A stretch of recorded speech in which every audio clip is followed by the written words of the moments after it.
Shalom. Kali ini kita akan menemukan satu tema, itu sulit untuk mendengarkan Tuhan ketika kita sedang sibuk. Lukas 8 ayat 13 berkata, mereka yang telah mendengar firman menerimanya dengan bergembira, tapi tidak berakar, jatuh di tanah berbatu. Mereka percaya untuk sementara waktu dan dalam pencobaan mereka terjatuh. Untuk mengembangkan pikiran terbuka dan peka terhadap suara Tuhan, kita harus meluangkan waktu untuk mendengarkan. Ini berarti kita tidak perlu terburu-buru. Kita harus meluangkan waktu dalam diam. Kita harus membuat jadwal sehingga kita memiliki waktu untuk mendengar dan diam. Kita harus membuat jadwal sehingga kita memiliki waktu untuk mendengar Tuhan berbicara.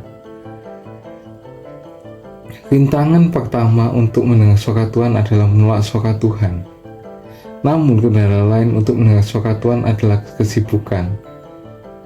Ketika kita sibuk dengan kehidupan kita mengesampingkan Tuhan. Kita berkata, Tuhan, aku ingin mendengar Engkau, tetapi cepatlah, aku hanya punya waktu 5 menit. Tuhan menginginkan lebih dari waktu luang dan waktu luang kita.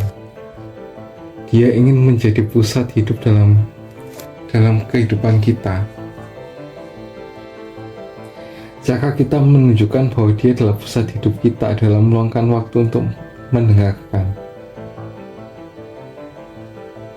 Tuhan Yesus berkata dalam Lukas 8 ayat 6, ada yang jatuh di tanah yang berbatu-batu, dan setelah dewasa menjadi kering dan kekurangan air.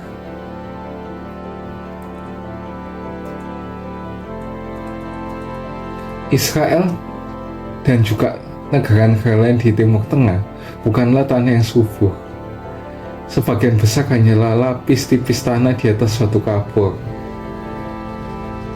Jika kita menanam sesuatu di batu kapur dan di bawahnya, benih akan tumbuh, tapi akar benih tidak akan tumbuh dalam, sehingga tanaman akan layu dan mati. Dalam Lukas 8 ayat 13, Yesus menjelaskan bahwa jenis tanah ini melambangkan mereka yang jatuh tanah-tanah berbatu. Inilah orang yang mendengar firman itu, menerimanya dengan gembira, tetapi mereka tidak berakar. Mereka percaya sesaat, dan dalam pencobaan mereka mundur. Tanah yang tipis melambangkan pikiran yang rendah. Terkadang reaksi kita terhadap firman Tuhan dangkal. Awalnya mungkin mereka sangat senang. Mereka sedang melakukan pemanasan. Perasaan mereka sangat tersentuh. Tapi kecuali kita membiarkan firman Tuhan berakar dalam diri kita, tidak akan ada perubahan yang nyata. Maksudnya kalau kita membiarkan firman Tuhan berakar dalam hidup kita, maka itu akan perubahan yang nyata. Maka itu firman Tuhan itu harus benar-benar bertata dalam hati kita, yang selalu itu harusnya lebih keras daripada suara apapun yang ada di hati kita itu. Gimana cara mengatasi kedangkalan? Gimana kita dapat menumbuhkan akar spiritual kita? Akan ada 2 cara yang sangat praktis. Pertama, sisihkan waktu teduh bersama Tuhan setiap hari, bisa 10 menit atau 15 menit.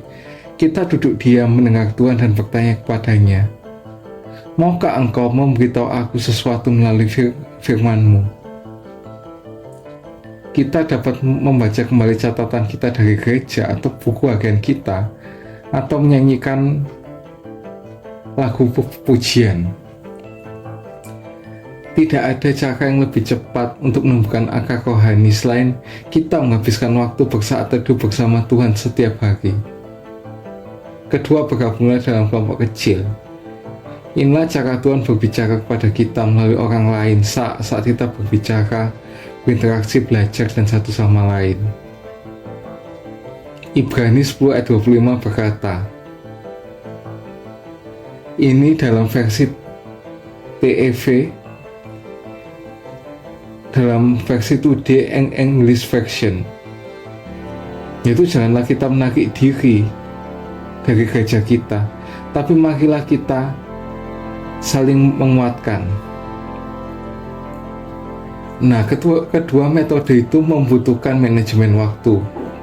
Kita secara sadar dengan mengisikan waktu setiap minggu untuk renungan harian dan pertemuan kelompok kecil, kita menunjukkan bahwa Tuhan adalah pusat hidup kita dan kita ingin mendengarkan Dia. See you.